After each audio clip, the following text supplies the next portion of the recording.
Hello friends, आज का जो टॉपिक रहेगा वो बॉटनी का नेक्स्ट चैप्टर जो है ट्वेल्थ साइंस, जिसका बॉटनी का second chapter principles of inheritance and variation. तो इस चैप्टर को देखेंगे, कुछ पार्ट आज देखेंगे, उसके बाद में नेक्स्ट। तो ये काफ़ी 4-5 पार्ट्स में बन जाएगा आपका पूरा वीडियो। इस वीडियो में हम देखेंगे कि पहले जो क्लासिकल जेनेटिक्स है, क्लासिकल जेनेटिक्स मींस जो मेंडल ने एक्सप्लेन की थी, उस जेनेटिक्स के बारे में फर्स्ट देखेंगे। तो आज क्लासिकल जेनेटिक्स का मोनोहाइब्रिड क्रॉस तक अपन इसका पूरा डिटेल में देखेंगे कि क्या है मोनोहाइब्रिड क्रॉस, और कुछ टर्म्स के बारे में भी डिस्कस करेंगे। तो चलिए स्टार्ट करते हैं। First one topic, that one is principles of inheritance and variation. और इस चैप्टर में फर्स्ट अपन स्टार्ट करते हैं विथ इंट्रोडक्शन। ओके, तो इंट्रोडक्शन के साथ में करते हैं। तो यहाँ पे सबसे पहले अपन देख रहे हैं, जो कि स्लाइड में दे रखा है कि एलिफेंट जो है नेक्स्ट प्रोजेनी में वापस क्या बनाएगा, बेबी एलिफेंट ही बनाता है। ओके, तो एलिफेंट की प्रोजेनी में वापस एलिफेंट का बनना, या अपन बोल सकते हैं कि किसी भी स्पीसीज के through same type of species का बनना इन नेक्स्ट प्रोजेनी। तो इसका मेन रीजन क्या है, किस कारण से एलिफेंट जो है नेक्स्ट जो जनरेशन फॉर्म होती है वो भी एलिफेंट की होती है, या अपन कह सकते हैं ह्यूमन बीइंग जो सेक्सुअल रिप्रोडक्शन करता है और नेक्स्ट जो बेबी का बर्थ होता है वो भी ह्यूमन बीइंग का ही क्यों होता है। तो यहाँ पे एक और एग्जांपल आपके एनसीईआरटी में दे रखा है कि मैंगो सीड है। तो मैंगो सीड का जो जिससे जर्मिनेट होकर जो प्लांट बनेगा वो भी क्या बनेगा, मैंगो प्लांट ही बनता है। उसका मेन रीजन क्या है, तो यहाँ पे ये क्वेश्चन दे रखा है कि कौन सा ऐसा रीजन रहता है जिसके कारण जो स्पीसीज जो है वो नेक्स्ट वन जनरेशन में भी सेम स्पीसीज को बनाती है। इसका मेन रीजन ये है कि जेनेटिक मटेरियल, जो जीन होते हैं जो डीएनए पे अटैच रहते हैं, अपन कह सकते हैं एक्सप्रेस्ड पार्ट ऑफ डीएनए और फंक्शनल पार्ट ऑफ डीएनए। तो डीएनए जो है, डीएनए पे जीन होते हैं और जीन जो है वो डिसाइड करते हैं आपको कि फिनोटिपिक कैरेक्टर, जितने भी आप फिजियोलॉजिकल अपीयरेंस है या फिनोटिपिक कैरेक्टर है, या जितने भी अपन कह सकते हैं कि एक पर्टिकुलर इंडिविजुअल के जो भी कैरेक्टर होते हैं इंटरनल और एक्सटर्नल, वो सब किस पे डिपेंड करते हैं, जीन पे करते हैं। तो अपन कह सकते हैं कि DNA is the blueprint of the organism. तो ये जो क्वेश्चन है उसका मेन रीजन क्या है कि उनका जेनेटिक मटेरियल जो है वो सेम स्पीसीज से ट्रांसफर होता है, तो सेम टाइप ऑफ स्पीसीज जो है नेक्स्ट जनरेशन में फॉर्म होगी। अब ये जो है जीन से रिलेटेड और हेरिडिटी से रिलेटेड जितने भी अपन स्टडी करते हैं, दैट वन सब्जेक्ट, उस सब्जेक्ट को बोलते हैं जेनेटिक्स। अब जेनेटिक्स में क्या-क्या आपको मिल जाएगा कि जेनेटिक्स में किसकी-किसकी स्टडी करते हैं। That one is, first one is heredity. Heredity से रिलेटेड जितनी भी स्टडी है कि कैसे इनहेरिटेंस, कैरेक्टर्स, और अपन कह सकते हैं कि अ, कुछ फिनोटाइप ट्रेट जो है वो इनहेरिटेड होते हैं from one generation to next one generation. तो that one we can say heredity, और कुछ वेरिएशन क्रिएट होते हैं। तो वेरिएशन और हेरिडिटी और इनहेरिटेंस के बाद में बारे में जो भी स्टडी की जाती है, that one subject we can say, that one subject name is genetics. Okay, name से आपको लग रहा होगा कि genetics means the study of gene only. ऐसा नहीं है। Genetics means the study of heredity, और we can say inheritance and variation. तो यहाँ पे वेरिएशन को डिफाइन किया है कि individuals of some species have some differences. Okay, same species है, जैसे ह्यूमन बीइंग की बात करते हैं तो ह्यूमन बीइंग में काफी सारे इंडिविजुअल होते हैं, उनमें कुछ ना कुछ वेरिएशन होता है, कुछ बहुत माइनर होगा, लेकिन that one variation is present. That one we can say variation, उसके अकॉर्डिंग अपन फाइंड कर सकते हैं कि वेरिएशन किस टाइप का है, पॉजिटिव साइड का है, नेगेटिव साइड का है, उसका कोई एप्लीकेशन है, उसका कोई रोल है सर्वाइवल में। तो ये है variation. And second one is heredity, जिसमें अपन स्टडी करते हैं इनहेरिटेंस का, the transfer of character from one generation to next one. So यहाँ पे लिखा है कि transmission of characters genetic character में जो जीन से डिसाइड होते हैं from parent to offspring, that one process we can say inheritance, and this one study we can see in heredity, और हेरिडिटी के बारे में जितनी भी स्टडी डील करता है कौन सा सब्जेक्ट, जेनेटिक्स। तो ये था इंट्रोडक्शन। इंट्रोडक्शन में हमने वापस एक बार मैं आपको एक्सप्लेन कर लेता हूँ कि जेनेटिक मटेरियल का इंपॉर्टेंस क्या है। सेकंड वन, जो जेनेटिक मटेरियल है उससे रिगार्डिंग कौन कौन से टॉपिक अपन इस सब्जेक्ट में ले सकते हैं, जेनेटिक सब्जेक्ट में ले सकते हैं। तो first one is heredity and second one is variation. तो चलिए चलते हैं जेनेटिक्स के नेक्स्ट पार्ट पे। तो कुछ इंपॉर्टेंट टर्म्स दे रखे हैं, उससे पहले अपन देख लेते हैं कि फादर ऑफ जेनेटिक्स, जेनेटिक्स का फादर किसको कहा गया है, जॉन ग्रेगर मेंडल। ओके, तो जी जे, जॉन ग्रेगर मेंडल, जी जे मेंडल। जी जे मेंडल जो है वो फादर ऑफ जेनेटिक्स है। अब कुछ अपन ये टर्म देख लेते हैं कि जो जो टर्म ग्रेगर मेंडल ने दी है, टर्म के बारे में देख लेते हैं कि फर्स्ट वन है, फर्स्ट वन टर्म है फैक्टर्स। फैक्टर्स क्या है, factors a unit of heredity, unit of inheritance, जो रेस्पॉन्सिबल है for the transmission of character from one generation to next one generation. तो जो मेंडल है, मेंडल ने जीन को फैक्टर कहा था। ओके, जीन को फैक्टर कहा था, और अकॉर्डिंग टू फैक्टर क्या होता है, ये यूनिट है इनहेरिटेंस की, और ये जो है ट्रांसफर करता है कैरेक्टर्स को one generation to next one generation. तो जो कैरेक्टर ट्रांसफर होते हैं वो इन फॉर्म ऑफ फैक्टर होते हैं। Second one very important, that one is allele. Allele क्या है, alternative form of gene, alternative form of gene. जैसे फॉर एग्जांपल अपन देखते हैं कि होमोलोगस क्रोमोसोम में यहाँ पे सेम लोकाई पे here is capital T, capital T,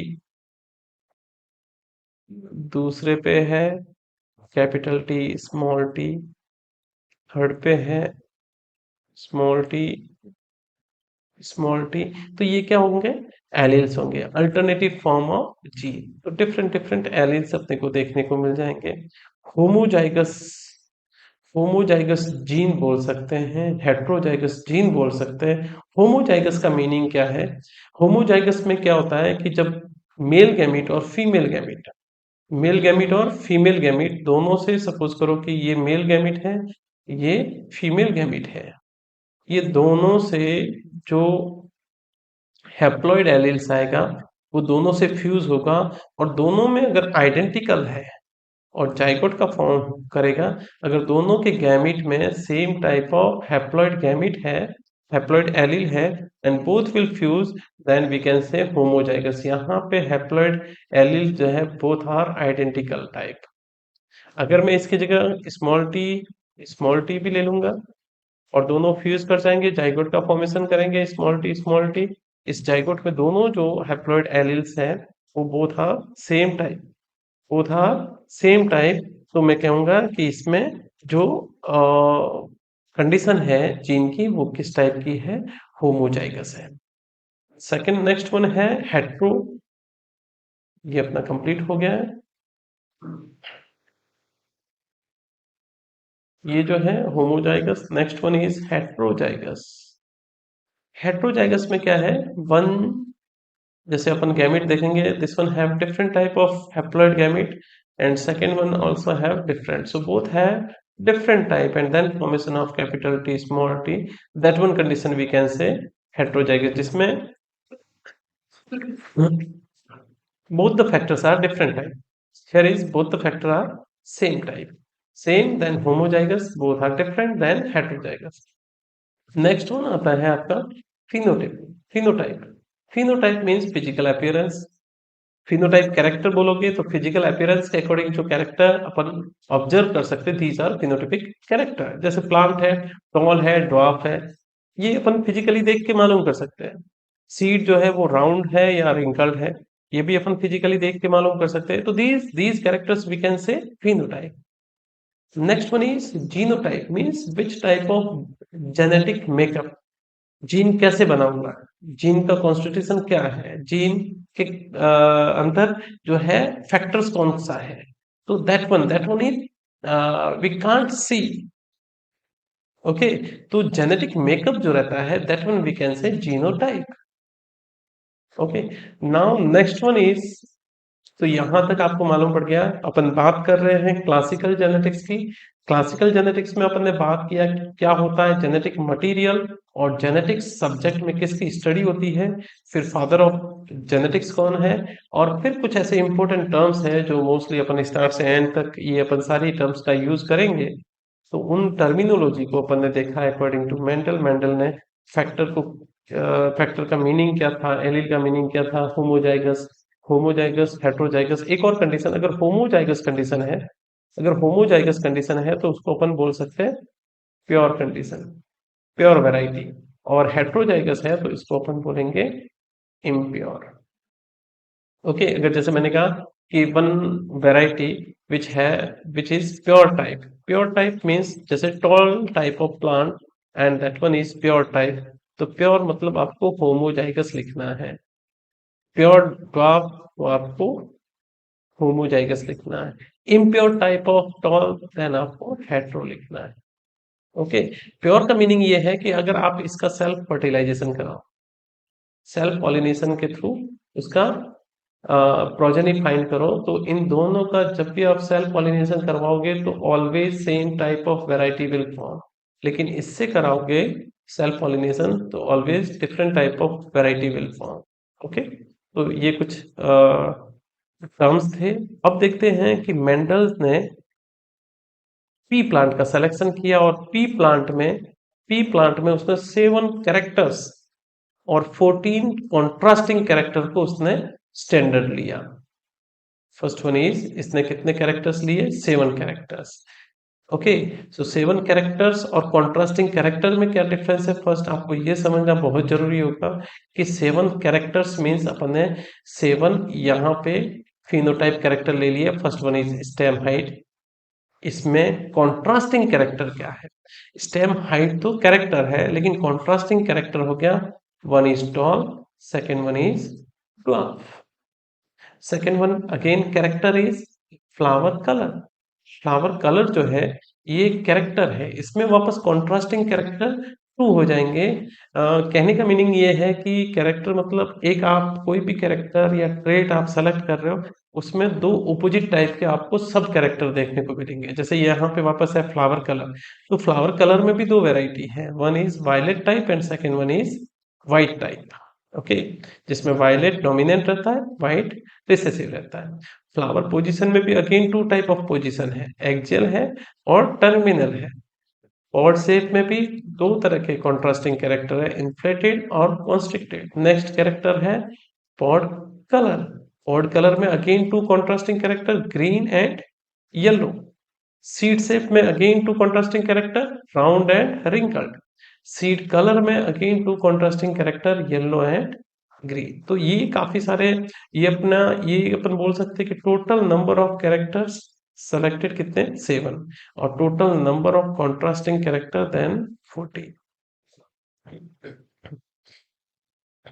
अब कुछ मेंडल के बारे में थोड़ा अपन डिस्कस कर लेते हैं कि जॉन ग्रेगर मेंडल जो है उसका लाइफ किस तरह आगे मूव किया। तो मेंडलिज्म में अपन पढ़ते हैं कि क्या मेंडल के वर्क्स थे, क्या उसके कॉन्सेप्ट थे, क्या इसकी थ्योरी थी, उसके बारे में जो भी स्टडी होती है उसको बोलते हैं मेंडलिज्म। तो मेंडल को अपन सबसे पहले देखते हैं कि इसका बर्थ जो है 22 जुलाई 1822 को हुआ। ओके, फिर उसके बाद में उसका एक्सपेरिमेंट जो स्टार्ट हुआ 1856 से 1863 तक चला। 7 ईयर्स इसने एक्सपेरिमेंट्स किए। 1884 इसकी डेथ हो गई। इसने जो एक्सपेरिमेंट किया उस टाइम में बिल्कुल भी किसी को उसका कोई कह सकते हैं कि उसको अंडरस्टैंड नहीं कर पाया, और उसको इतना फेम नहीं मिला, उसको इतना क्रेडिट नहीं मिला।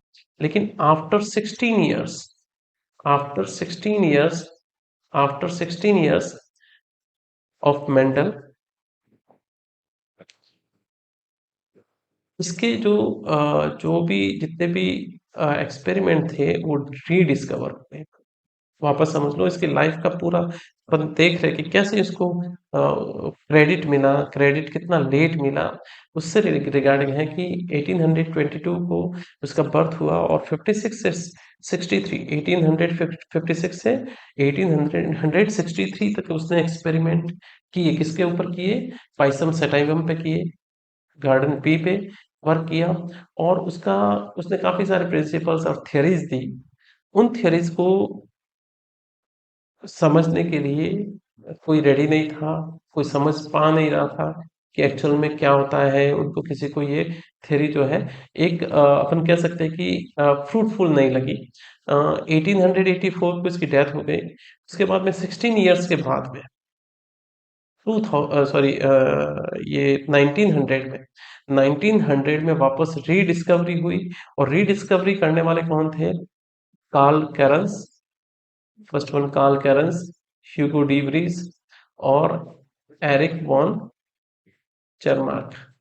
ओके, तो इन तीनों ने वापस इसके ऊपर रीडिस्कवरी की तो उनको ऐसा फील हुआ कि ये जो है, ये जो मेंडलिज्म है, ये बहुत ही इम्पोर्टेंट उसने कॉन्सेप्ट दिया है। जो कॉन्सेप्ट है उसको वापस उन्होंने रीडिस्कवर किया, वापस उसको डिलीवर किया, उसको पब्लिकली डिलीवर किया और उस कॉन्सेप्ट को समझाया। अ, अब देखते हैं कि उसके जो लॉज थे, उसके कुछ प्रिंसिपल्स थे, उसके जो इनहेरिटेंस के जो लॉज थे, उसकी स्टडी मेंडल ने की। तो जॉन मेंडल, तो इसका क्या एक्सपेरिमेंट का अ, अपन कह सकते हैं कि कब से कब तक वर्क किया और किस पे किया। तो यहाँ पे मेंशन है कि इसने हाइब्रिडाइजेशन एक्सपेरिमेंट किए, और किस पे किए? इसने किए गार्डन पी पे, जिसको अपन बोलते हैं पाइसम सेटाइवम। Pisum sativum. फिर उसने इसके अकॉर्डिंग पाइसम सेटाइवम के थ्रू लॉज ऑफ इनहेरिटेंस दिए। ओके, लॉज ऑफ इनहेरिटेंस दिए। इसने 3 लॉ दिए: law of dominance, law of segregation and law of independent assortment. Okay, और फर्स्ट टाइम यहाँ पे मेंशन है, first time statical analysis and mathematical logic were applied to problem in biology. तो biological जो problems थी कि कैसे किस नेक्स्ट वन प्रोजेनी में किस टाइप की वैरायटी फॉर्म होगी, उन सबको, उन सारी बायोलॉजिकल प्रॉब्लम को सॉल्व करने के लिए इसने स्टेट्स और मैथ्स का यूज किया, जो फर्स्ट टाइम था in biology in history. Mendel का एक्सपेरिमेंट जो हुआ वो पी प्लांट पे हुआ, जिसका बॉटनिकल नेम है पाइसम सेटाइवम। बहुत इंपॉर्टेंट है पाइसम सेटाइवम। मेंडल्स ने 14 मेंडल्स ने 14 true breeding pea plant variety select की। ओके, 14 ट्रू ब्रीडिंग मीन्स 14 कौन से? कॉन्ट्रास्टिंग कॉन्ट्रास्टिंग कैरेक्टर्स कंटेनिंग जो वैरायटी थी उनको सेलेक्ट किया in form of pair. Pair के फॉर्म में कैरेक्टर्स कितने थे? 7। तो 7 कैरेक्टर्स थे, each have two, so total number of contrasting character 14। Okay, so edge pairs which were similar except for one character with contrasting trait। तो 7 character लिए जिसके अंदर 14 कॉन्ट्रास्टिंग कैरेक्टर्स थे। उन 14 कॉन्ट्रास्टिंग कैरेक्टर के थ्रू इसने अपना एक्सपेरिमेंट को प्रोसीड किया। He developed a technique. इसी ने ई मस्कुलेशन और बैगिंग, दीज टू टेक्निक को किसने एक्सप्लेन किया? ई मस्कुलेशन एंड बैगिंग की टेक्निक को सबसे पहले प्रैक्टिकली यूज करने वाला साइंटिस्ट कौन था? मेंडल था, जिसने इन दोनों टेक्निक का यूज किया और सेल्फ पॉलिनेशन और क्रॉस पॉलिनेशन को प्रोसीड किया फॉर हिज एक्सपेरिमेंट्स। तो पी प्लांट नेक्स्ट आता है। पी प्लांट को इसने सेलेक्ट किया, तो इसका सिलेक्शन का मेन रीजन क्या था? Why he selected pea plant? तो first one very important, this one is bisexual. ये जो प्लांट होता है ये बाइसेक्सुअल होता है। इसमें मेल रिप्रोडक्टिव पार्ट और फीमेल रिप्रोडक्टिव पार्ट दोनों होते हैं। मेल और फीमेल रिप्रोडक्टिव पार्ट दोनों होने के कारण इसके अंदर अपन self pollination and cross pollination दोनों करवा सकते हैं। सेकेंड वन इज, इसके अंदर काफी सारे ऐसे कैरेक्टर होते हैं जिनके कॉन्ट्रास्टिंग कैरेक्टर अपने को देखने को मिलते हैं। तो इसने सेलेक्ट किए थे 7 कैरेक्टर, जिसके अंदर each character have two contrasting characters, so total 14 contrasting character. Third one reason था कि इसमें सेल्फ और क्रॉस पॉलिनेशन इजीली अपन प्रोसीड करवा सकते हैं। नेक्स्ट वन था इजी टू कल्टीवेट, बहुत इजीली इसको अपन ग्रो कर सकते हैं, इसको कल्टीवेट कर सकते हैं। ओके, और सीड्स आर वेरी लार्ज, जो प्रोजेनी बनती है, जो सीड्स बनते हैं वो काफी सारे बनते हैं, जिसके कारण उनको वापस ग्रो करवाने या फर्दर एक्सपेरिमेंट के लिए जो है काफी यूजफुल रहता है। तो चलिए नेक्स्ट अब मेन टॉपिक पे चलते हैं, मोनोहाइब्रिड क्रॉस। इस टर्म को फर्स्ट अपने को अंडरस्टैंड करना पड़ेगा। मोनो, मोनो का मीनिंग होता है सिंगल, ओके, और हाइब्रिड मीन्स हाइब्रिडाइजेशन टेक्निक का यूज करेंगे। तो सिंगल का मीनिंग है with the help of single character, with the help of single character. तो सिंगल कैरेक्टर में क्या रहेंगे, टू कॉन्ट्रास्टिंग कैरेक्टर रहेंगे। तो यहाँ पे अपन सिंगल कैरेक्टर जो ले रहे हैं वो हाइट ऑफ ट्री प्लांट है या हाइट ऑफ स्टेम है। इसमें टू कॉन्ट्रास्टिंग कैरेक्टर हो जाएंगे आपके tall and dwarf, tall and dwarf. तो यहाँ पे मोनो जो टर्म आया वो due to single character, single character को ले रहे हैं, जिसके कारण इसमें क्या आया mention, monohybrid. Monohybrid means with the help of single character we will cross between two contrasting character।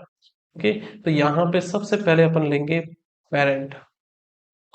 तो पेरेंट के फॉर्म में लेंगे, तो यहाँ पे मोनोहाइब्रिड है तो आपको फर्स्ट वन कैरेक्टर सेलेक्ट करना पड़ेगा। मैंने यहाँ पे सेलेक्ट किया है हाइट ऑफ स्टेम, और हाइट ऑफ स्टेम में मेरे को क्रॉसिंग करवाना है टू कॉन्ट्रास्टिंग कैरेक्टर के साथ में। तो कॉन्ट्रास्टिंग कैरेक्टर मैंने लिया है टॉल और ड्वार्फ, और दोनों किस फॉर्म में होने चाहिए, प्योर फॉर्म में होने चाहिए।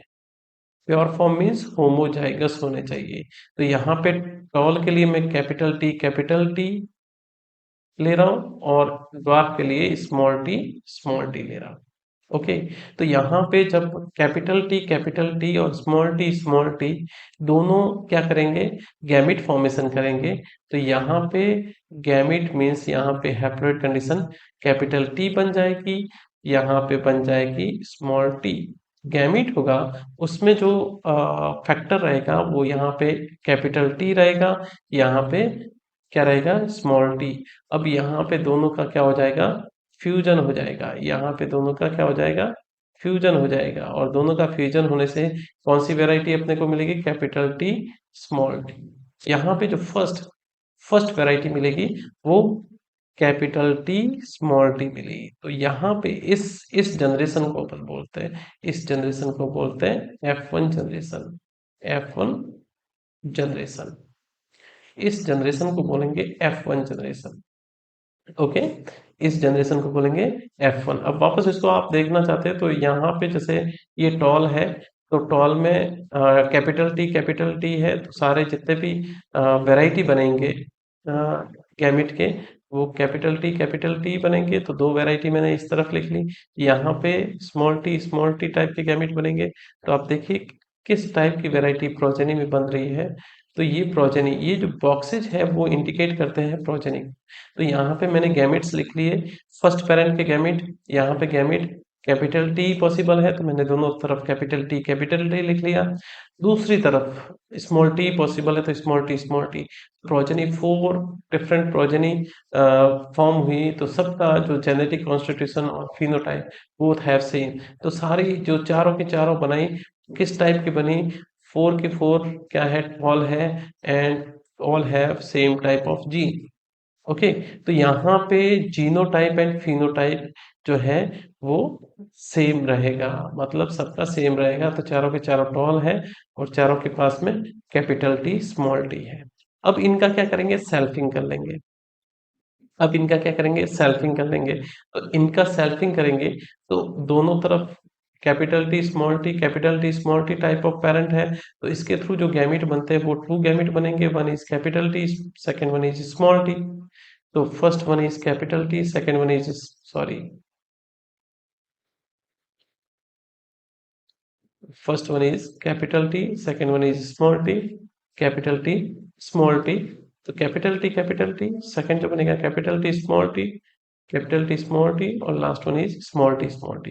तो अब देखिए इसमें जो है सिंगल यहाँ पे ये क्या है, ये टॉल है, ये भी टॉल है, ये भी टॉल है। तो टॉल कितने हो गए, ये 3 हो गए, और ड्वार्फ कितने हो गए, ओनली 1।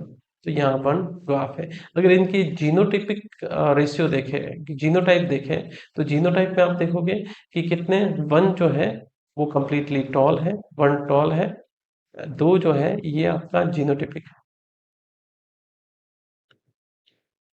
जीनोटाइप रेशियो है 1 और 2 टॉल लेकिन इम्प्योर टाइप, और 1 जो है ड्वार्फ है। अगर फिनोटिपिक देखें तो ये आपका क्या है, फिनोटिपिक है। इसको वापस अपन देख लेते हैं एक अलग उसमें, तो जिससे आपको क्लियर हो जाएगा। मैं वापस इसको बना लेता हूँ। फर्स्ट जो है मोनोहाइब्रिड, मोनोहाइब्रिड में वापस लिख लेता हूँ इसको समझने के लिए। इसको वापस में बना देता हूँ जिससे कि आपको क्लियर रहेगा। मोनोहाइब्रिड क्रॉस, मोनो का मीनिंग होता है सिंगल, तो अपने को सिंगल कैरेक्टर सेलेक्ट करना है। आपको सिंगल कैरेक्टर सेलेक्ट करना है, तो सिंगल कैरेक्टर मैंने सेलेक्ट कर लिया, height of P plant, height of stem of P plant. Okay, तो इसके अकॉर्डिंग इसके अंदर 2 कॉन्ट्रास्टिंग कैरेक्टर होते हैं। First one is tall, second one is dwarf. तो टॉल के मैंने जो डोमिनेंट है, तो इसलिए मैंने कैपिटल टी ले लिया। इसका जो मैंने अल्फाबेट लिया, इसी का स्मॉल लेटर मेरे को सेकंड के लिए लेना होता है। ठीक है, अब इन दोनों के बीच में अब मैं क्या करवाऊंगा, क्रॉस करवाऊंगा।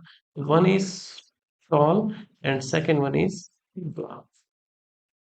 Okay, one is tall and second one is dwarf. अब टॉल जो है वो किस टाइप का है, प्योर टाइप है, ड्वार्फ भी प्योर टाइप का है। तो इसको मैं लिखूंगा कैसे, capital T crossed with small T. अब देखो ये जो है, ये जो है वो पेरेंट्स है, ये पेरेंट्स है। अब इनके द्वारा, पेरेंट्स के द्वारा क्या होगा, गैमिट फॉर्मेशन होगा। यहाँ पे सेकेंड स्टेप जो आएगा वो आ जाएगा गैमिट फॉर्मेशन। सेकेंड स्टेप क्या आ जाएगा, गैमिट फॉर्मेशन। तो गैमिट फॉर्मेशन होगा, मतलब ये डिप्लॉयड कंडीशन है, ये जो कंडीशन है वो 2n कंडीशन है। तो अपने को n कंडीशन चाहिए कि n कंडीशन में क्या हो जाएगा, यहाँ पे आ जाएगा t, और यहाँ पे आ जाएगा ओनली स्मॉल टी। तो ये आ गई n कंडीशन, मतलब ये आपके क्या बन गए, गैमिट्स बन गए। ये आपके क्या बन गए, गैमिट्स बन गए। अब गैमिट्स जो है ड्यू टू फर्टिलाइजेशन प्रोसेस, दोनों फर्टिलाइज हो जाएंगे आफ्टर पॉलिनेशन। दोनों क्या होगा, इनके दोनों का क्या हुआ, क्रॉस पॉलिनेशन हुआ, एंड देन फर्टिलाइजेशन प्रोसेस, और इसके थ्रू जो progeny I, that one is F1 generation. ये क्या है, F1 जनरेशन। अब यहाँ पे F1 जनरेशन है, और अगर आप फिनोटाइप देखो, फिनोटाइप किस टाइप का है, टॉल टाइप। अगर यहाँ पे टॉल और ड्वार्फ को आपने क्रॉसिंग करवाया और F1 जनरेशन में टॉल आ रहा है, इट मीन्स ये टॉल जो कैरेक्टर है वो डोमिनेंट है। अगर इन दोनों कॉन्ट्रास्टिंग कैरेक्टर की बात करें तो आप कैसे आइडेंटिफाई करोगे कि which one character is dominant. Suppose करो कि अगर ये ड्वार्फ और टॉल के बीच में करते, और उसके थ्रू यहाँ पे अगर ड्वार्फ कैरेक्टर आ जाता तो ड्वार्फ डोमिनेट होता। लेकिन यहाँ पे पी प्लांट में जब ड्वार्फ और टॉल के बीच में क्रॉस करवाया गया, तो टॉल F1 जनरेशन में टॉल आ रहा है। इसका मीनिंग ये है कि tall character, tall contrasting character is dominant over dwarf character. Tall जो है डोमिनेंट है किसके ऊपर, ड्वार्फ के ऊपर। तो ड्वार्फ जो है वो किस टाइप का कैरेक्टर हो गया, ये हो गया आपका रिसेसिव कैरेक्टर। ये किस टाइप का कैरेक्टर है, रिसेसिव कैरेक्टर। और ये कौन सा कैरेक्टर है, डोमिनेंट कैरेक्टर। ये आपका हो गया डोमिनेंट कैरेक्टर। ओके, और ये जो है F1 जनरेशन, इसका जीन जो है ये है कैपिटल टी स्मॉल टी। इसका जीन कौन सा है, कैपिटल टी स्मॉल टी। तो ये टॉल तो है, लेकिन किस टाइप का टॉल है, तो ये आपको लिखना पड़ेगा, ये इम्प्योर टाइप ऑफ टॉल है या हेट्रोजाइगस टॉल है। तो F1 generation, up to F1 generation क्या करना रहेगा, क्रॉस पॉलिनेशन। आप देख लो F1 को कि अपन ने किया क्या है, टॉल और ड्वार्फ थे, दोनों प्योर थे, दोनों के पास में 2n कंडीशन है, दोनों पेरेंट ने गैमीट बनाए। तो जिसके पास में कैपिटल टी है तो इसका हैप्लॉइड कैपिटल टी बनेगा। स्मॉल टी है तो इसका जो गैमीट बनेगा वो स्मॉल टी बनेगा। दोनों का फ्यूजन हो जाएगा और F1 जनरेशन का फॉर्मेशन हो जाएगा। अब नेक्स्ट स्लाइड में अपन देखते हैं कि नेक्स्ट वन F2 जनरेशन को गेन करते हैं। तो F1 जनरेशन जो था, कैपिटल टी स्मॉल टी और कैपिटल टी स्मॉल टी, इनका क्या हो जाएगा, सेल्फिंग हो जाएगा। इनका क्या हो गया, सेल्फिंग हो गया, यानी सेल्फ पॉलिनेशन हो गया। सेल्फ पॉलिनेशन करना है तो इनका सेल्फ पॉलिनेशन करवाना है, तो फर्स्ट इसका स्टेप क्या हो जाएगा, इसके गैमेट्स बन जाएंगे। फर्स्ट गैमेट्स बनेंगे इसके, तो इसमें टू वैरायटी ऑफ गैमेट्स बनेंगे, one is capital T, second one is small T. इसके भी टू वैरायटी ऑफ गैमेट्स बनेंगे, first one is capital T, second one is small T. Okay, क्या है, ये F1 जनरेशन है। F1 जनरेशन से वापस formation of gamete, formation of gametes, ये गैमेट्स बन गए। ओके, अब आप चेकर बोर्ड के थ्रू भी इसको एक्सप्लेन कर सकते हैं कि ये मैंने चेकर बोर्ड बना दिया। चेकर बोर्ड में वन साइड आपको वन पेरेंट के गैमेट लिखने हैं, सेकंड साइड में दूसरे पेरेंट्स के गैमेट लिखने हैं। तो वन साइड में लिख लेता हूँ इसके दोनों कैपिटल टी स्मॉल टी, दूसरे इस तरफ इनके लिख लेता हूँ कैपिटल टी स्मॉल टी। अब दोनों फ्यूज करेंगे, अगर ये गैमेट इसके गैमेट के साथ में फ्यूज होगा तो कैपिटल टी बन जाएगा। ये गैमेट इस गैमेट के साथ करेगा तो कैपिटल टी स्मॉल टी बन जाएगा। ये गैमेट इस गैमेट के साथ करेगा तो कैपिटल टी स्मॉल टी बन जाएगा। ये गैमेट इस साथ करेगा, सॉरी, स्मॉल टी बन जाएगा। तो यहाँ पे जो वैरायटी बन रही है कि सिंगल जो है ये एक होमोजाइगस है टॉल टाइप, ये होमोजाइगस है ड्वार्फ टाइप, और टू बन रहे हैं इम्प्योर टाइप, लेकिन दोनों कौन से हैं, टॉल टाइप। ओके, डायरेक्ट भी आप मोनोहाइब्रिड में कर सकते हो कि ये गैमेट इस गैमेट से फ्यूज कर रहा है, देन कैपिटल टी, ये गैमेट सेकंड से कर रहा है, then capital T small T, ये फर्स्ट से कर रहा है, देन ऑल्सो, एंड ये लास्ट से कर रहा है स्मॉल टी। तो यहाँ पे जो ये वाला है, ये किस टाइप का है, प्योर टॉल, ये इम्प्योर टॉल, ये जो है ये इम्प्योर टॉल, ये जो है ये प्योर ड्वार्फ। ओके, तो अब इनके अकॉर्डिंग अगर अपन देखें तो फिनोटिपिक रेशियो अगर देखें अपन, फिनोटिपिक रेशियो अगर अपन देखें तो क्या आएगा, फिनोटिपिक रेशियो मतलब जो अपने को विजिबल है फिजिकल अपीयरेंस में। ओके, फिनोटिपिक रेशियोस में अपन देखें टॉल और ड्वार्फ, तो रेशियो क्या है, कितने टॉल है, 1 2 3, तो 3 तो है टॉल एंड 1 जो है वो ड्वार्फ है। 3:1 जो है ये फिनोटिपिक रेशियो आ गया। जीनोटिपिक रेशियो अगर अपने को देखना है, जीनोटिपिक रेशियो, तो इसमें अपने को देखना पड़ेगा कि होमोजाइगस कितने हैं, हेट्रोजाइगस कितने हैं, एंड रिसेसिव होमोजाइगस कितने हैं। तो यहाँ पे आ जाएगा 1:2:1। तो ये जो रेशियो है ये जीनोटिपिक रेशियो हो गया, ये जो है फिनोटिपिक रेशियो हो गया। तो आई होप कि आपको मोनोहाइब्रिड क्रॉस जो है वो आपको समझ में आया होगा। मोनोहाइब्रिड क्रॉस वापस एक फास्ट अपन रिकैप ले लेते हैं। मोनोहाइब्रिड क्रॉस में आपको सिंगल कैरेक्टर लेना है, सिंगल कैरेक्टर के टू कॉन्ट्रास्टिंग कैरेक्टर लेने हैं, इन दोनों कॉन्ट्रास्टिंग कैरेक्टर के बीच में आपको क्रॉस करवाना। क्रॉस करवाओगे तो first you have to write parental genotype, parental genotype से फॉर्मेशन हो जाएगा गैमेट्स का, गैमेट्स फ्यूजन होगा, F1 जनरेशन, फर्स्ट जो जनरेशन फॉर्म होगा that one is F1 generation, जो कैसी होगी, इम्प्योर टाइप होगी, लेकिन विद डोमिनेंट कैरेक्टर। तो यहाँ पे डोमिनेंट कैरेक्टर टॉल है, तो यहाँ पे सारी प्रोजेनी टॉल बनेगी।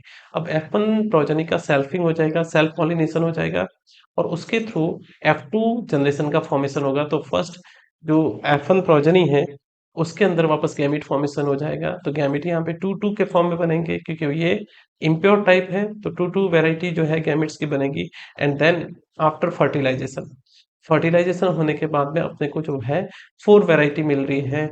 वन जो है होमोजाइगस टॉल टाइप, 2 जो है heterozygous tall type, and 1 again homozygous dwarf type. तो ये सारी वैरायटी मिलेगी। इसके अकॉर्डिंग अपने का अपना जो फिजिकल फिनोटिपिक रेशियो जो रहेगा टॉल और ड्वार्फ का वो 3:1 रहेगा, और जीनोटिपिक रेशियो रहेगा for capital T capital T capital T and small T 1:2:1 रहेगा। तो ये है मोनोहाइब्रिड क्रॉस। अब इसके कुछ रिजल्ट्स देखते हैं, इसके कंक्लूजन देखते हैं कि क्या इसका ऑब्जर्व करने के बाद में मेंडल ने क्या कहा। तो मेंडल ने कहा कि जो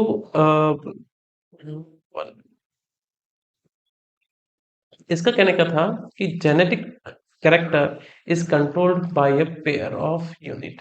जितने भी जेनेटिक कैरेक्टर है, जो भी ट्रेड्स है जो प्लांट में है, वो सारे कंट्रोल होते हैं पेयर ऑफ यूनिट फैक्टर। जो फैक्टर है वो पेयर के फॉर्म में उसको कंट्रोल करता है। ओके, तो कहने का मीनिंग ये है कि जितने भी ट्रेट है और कैरेक्टर है वो सारे रेगुलेट होते हैं with the help of gene, और फैक्टर सारे कंट्रोल होते हैं। या अपन कह सकते हैं कि gene is responsible for the formation of phenotype character और एनी कैरेक्टर। तो जितने भी जेनेटिक कैरेक्टर है या फिजिकल कैरेक्टर है, उसके लिए रेस्पॉन्सिबल कौन है? Unit factor. when two different unit factor are present in a single individual, only one unit factor is able to express itself। अगर जैसे मैंने बात की थी कैपिटल टी स्मॉल टी, तो यहाँ पे दो डिफरेंट यूनिट फैक्टर है, लेकिन एक्सप्रेस सिंगल ही अपने आप को कर पाएगा, जिसको अपन ने नेम दिया था डोमिनेट। जिसको अपन ने कहा था डोमिनेट, और जो नहीं कर पाएगा उसको अपन कहेंगे रिसेसिव। तो उसको बोलेंगे dominant unit factor. Again again सुन लो कि टू डिफरेंट यूनिट फैक्टर्स है, तो जो इंडिविजुअल अपने आप को एक्सप्रेस कर पाएगा, जैसे यहाँ पे ये किसको इंडिकेट कर रहा है? Impure tall type. तो कैरेक्टर कौन सा विजिबल हो रहा है? Tall type. तो यहाँ पे किस फैक्टर ने अपने आप को एक्सप्रेस किया? कैपिटल टी ने। तो इसको कैपिटल टी को अपन बोलेंगे डोमिनेंट यूनिट फैक्टर। नेक्स्ट है during gamete formation. During gamete formation means ये है आपका law of segregation. This one is law of segregation. The unit factor of a pair segregate randomly and transfer inside different gamete. ये जो है capital T small T, तो ये क्या है? ये टाइप ऑफ पेयर फॉर्म में फैक्टर। तो जब गैमेट फॉर्मेशन होते हैं तो ये सेग्रीगेट हो जाएंगे, and then formation of capital T and small T, two variety of gametes. Okay, so during gamete formation, the unit factor of pair segregate randomly and transfer inside the different gametes. So different gamete will form. Okay, इसीलिए आपने देखा कि यहाँ पे जो gametes जो बन रहे हैं, यहाँ पे गैमेट्स जो बन रहे हैं, यहाँ पे देखो, यहाँ पे टू गैमेट्स बन गए, यहाँ टू गैमेट्स बन गए, यहाँ पे भी टू गैमेट्स बन गए। ओके, तो ये गैमेट टू बनने का रीजन क्या था? क्योंकि यहाँ पे लॉ ऑफ सेग्रीगेशन वर्क कर रहा है। सेग्रीगेशन ऑफ जो पेयर ऑफ फैक्टर है, both will segregate and then formation of gametes. तो ये था मोनोहाइब्रिड क्रॉस। नेक्स्ट क्लास में अपन डायहाइब्रिड को इन डिटेल देखेंगे with phenotypic ratio, genotypic ratio and conclusion. Thank you. Have a nice day. Bye bye. Thank you.